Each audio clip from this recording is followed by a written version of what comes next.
School പരിസരത്തെ ലഹരി ഉൽപ്പന്നങ്ങളുടെ വിൽപ്പന കർശനമായി തടയണമെന്ന് ബാലസംഘം. സ്കൂൾ പരിസരത്തെ ലഹരി ഉൽപ്പന്നങ്ങളുടെ വിൽപ്പന കർശനമായി തടയണമെന്ന് ബാലസംഘം കൊടുങ്ങല്ലൂർ ഏരിയ സമ്മേളനം ആവശ്യപ്പെട്ടു. സമ്മേളനം സംസ്ഥാന കമ്മിറ്റി അംഗം അനന്തു സന്തോഷ് ഉദ്ഘാടനം ചെയ്തു. മുഴുവൻ ആളുകളെയും ബ്രിട്ടീഷ് പട്ടാളം വെടിവെച്ചു കൊല്ലുകയാണ്. നിങ്ങളൊക്കെ അതിന്റെ സിനിമകളൊക്കെ കണ്ടിട്ടുണ്ടാവും. അവിടുത്തെ കിണറുകളിൽ രക്ഷപ്പെടാൻ വേണ്ടി ചാടുന്നവർ, കുട്ടികൾ അടക്കം മുഴുവൻ ആളുകളെയും വെടിവെച്ചു കൊല്ലുകയാണ്. ആ സമയത്താണ് ഇതെല്ലാം അറിഞ്ഞ് വളരെ സങ്കടത്തോടെ ഒരു കുട്ടി, ആ കുട്ടിയുടെ പേര് ഉദ്ധം സിംഗ് എന്നാണ്. നിങ്ങളൊക്കെ കേട്ടിട്ടുണ്ടാവും, നിങ്ങളുടെ പാഠപുസ്തകത്തിൽ കേട്ടിട്ടുണ്ടാവും. തന്റെ 13ാമത്തെ വയസ്സിൽ, ഉദ്ധം സിംഗിന്റെ 13ാമത്തെ വയസ്സിൽ 1919 ജാലിയൻ വാലാബാഗ് കൂട്ടക്കൊല ഉണ്ടാക്കി. ആ കൂട്ടക്കൊല നടന്ന് ആ സമരത്തിൽ പങ്കെടുത്ത മുഴുവൻ ആളുകളെയും ബ്രിട്ടീഷ് പട്ടാളം കൊന്നു. ആ സമയത്ത് ആ കുട്ടി ഒരു പ്രതിജ്ഞ എടുക്കുകയാണ്.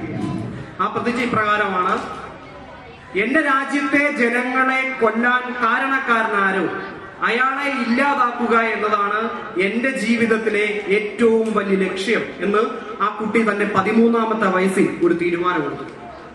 ഉദ്ധം സിംഗ് തന്റെ 13ാമത്തെ വയസ്സിൽ ഒരു തീരുമാനമെടുത്തു. നിരവധിയായ ശ്രമങ്ങൾ ആ കുട്ടി ജനറൽ ഡയറിനെ വധിക്കുന്നതിന് വേണ്ടി നടത്തി. നിരവധിയായ ശ്രമങ്ങൾ. കുട്ടിക്ക് പ്രായവും അതനുസരിച്ച് ഉയർന്നു. പക്ഷേ ഇന്ത്യയിലെ പ്രവർത്തനങ്ങളെല്ലാം അവസാനിപ്പിച്ച് ജനറൽ ഡയർ ലണ്ടനിലേക്ക് എത്തിച്ചേരുകയാണ്. ലണ്ടനിലേക്ക് എത്തിച്ചേരുന്ന സമയത്ത് ബ്രിട്ടീഷ് ഗവൺമെന്റ് ജനറൽ ഡയറിന് ഒരു ബഹുമതി നൽകാൻ വേണ്ടി തീരുമാനിക്കുകയുണ്ടായി. ബഹുമതി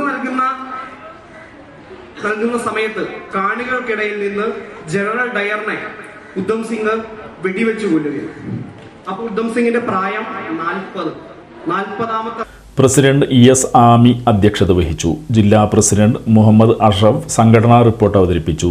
CPM area secretary KR Jaithran, block panchayat president CK Girija, TK Raju, Balasangham ജില്ലാ ജോയിന്റ് സെക്രട്ടറി ഭുവന രാജൻ, ജില്ലാ vice president Anurag, Satheesh, convener MK Siddique, coordinator Priya Harilal, സ്വാഗത സംഘം ചെയർമാൻ PA സുധീർ എന്നിവർ സംസാരിച്ചു. വിവിധ മത്സരങ്ങളിൽ വിജയികളായവർക്ക് ചടങ്ങിൽ പുരസ്കാരങ്ങൾ നൽകി.